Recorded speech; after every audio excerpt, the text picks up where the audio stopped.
E segue o julgamento do chamado mensalão, com ventos de cada vez mais condenações, como nós acabamos de ver.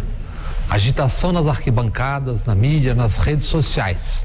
Há quem opine e se posicione como se isso fosse um jogo de futebol. Não é. Todo esse barulho muitas vezes esconde o que é e como funciona realmente o país. Nesse momentoso assunto, o da corrupção, Everardo Maciel conhece o Brasil como poucos.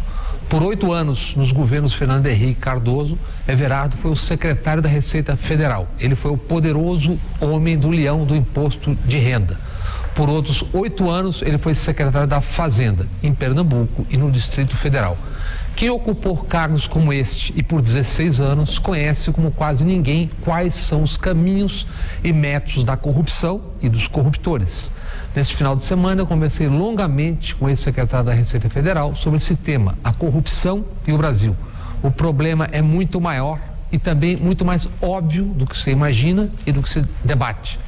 Fica claro, antes de mais nada, que o país se esconde do assunto enquanto simula persegui-lo e combatê-lo. Vamos aos fatos, ao que revela o ex-secretário da Receita Federal.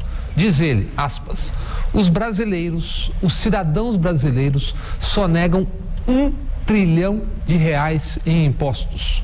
Isso mesmo, minha amiga e amigo.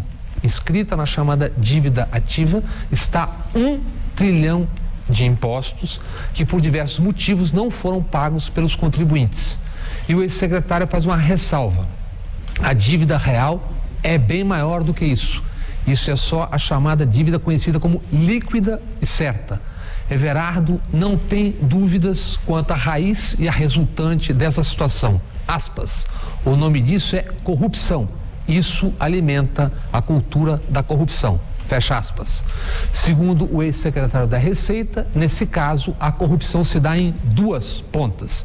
Em uma ponta, essa aí que nós falamos, os cidadãos lesam o Estado ao sonegar R$1 trilhão em impostos devidos. Os argumentos para sonegar são e seriam muitos, claro, sempre. Mas os fatos são os fatos. É enorme a sonegação na outra ponta. Na outra ponta está o Estado, que é quem deve aos cidadãos, o Estado brasileiro deve aos cidadãos alguma coisa como R$100 bilhões. Uns 100 bilhões em dívidas de precatórios que não são pagos, mesmo sob determinação da Justiça. São muitos os motivos para esse ambiente de corrupção, que Everardo chama de torpeza bilateral. O ex-secretário identifica ao menos alguns indutores para esse cenário. As emendas ao orçamento da União feitas por parlamentares, por exemplo, são, segundo Everardo, um dos caminhos fáceis para a corrupção.